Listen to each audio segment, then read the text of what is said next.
CM CM CM అరిచి అరిచి గొంతు ఎండిపోయి ఉంటుంది. వెళ్ళి గోలీ సోడ తాగిరండి. ఎందుకంటే మళ్ళా పిఎం పిఎం అని అరవాలి కదా.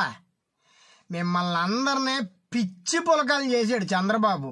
మిమ్మల్ని, మీ నాయకుడిని పవన్ కళ్యాణ్ అందరిని పిచ్చి పులకాలు చేసి ఇదిగో పార్లమెంట్లో తోసిపడేశాడు. ఎప్పుడు నాయకుడు అనేవాడు పులికి తోకలా కాదు, పిలికి తలలాగా ఉండాలి. మీలాంటి నిబద్ధత గల జన సైనికులను ఉంచుకుని కూడా నాయకుడు కాలేదంటే పవన్ కళ్యాణ్ ఎప్పటికీ ఎమ్మెల్యే కానీ ఎంపీ కానీ అవ్వడం. ఇది శాసనం. నేను కోరుకునేది నిజంగా మీ మంచి కోసమే, మీ మేలు కోసమే కోరుకుంటున్నాను. ఎప్పటి నుంచో మీరు బూతులు తిట్టినా, మిమ్మల్ని నన్ను నానా మాటలు అన్నా సరే ఎందుకు ఇన్ని వీడియోలు పెడుతున్నానంటే, మూడో ప్రత్యామ్నాయం రావాలి రాష్ట్రంలో.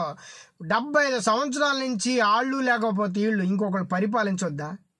నిజంగా నేను కోరుకునేది మీ మేలు కోసమే, మీ మేలు కోసమే కోరుకుంటున్నాను.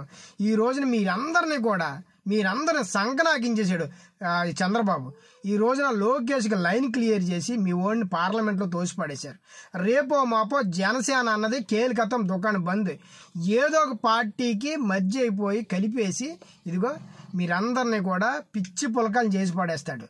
నేను నిజంగా చెప్తున్నాను, నిబద్ధత గల మీలాంటి జన సైనికులు ఉంచుకుని కూడా ఏమీ చేయలేకపోతున్నాడంటే అతని దౌర్భాగ్యం. అందరికి అన్నీ రావాలని రూల్ ఏం లేదు.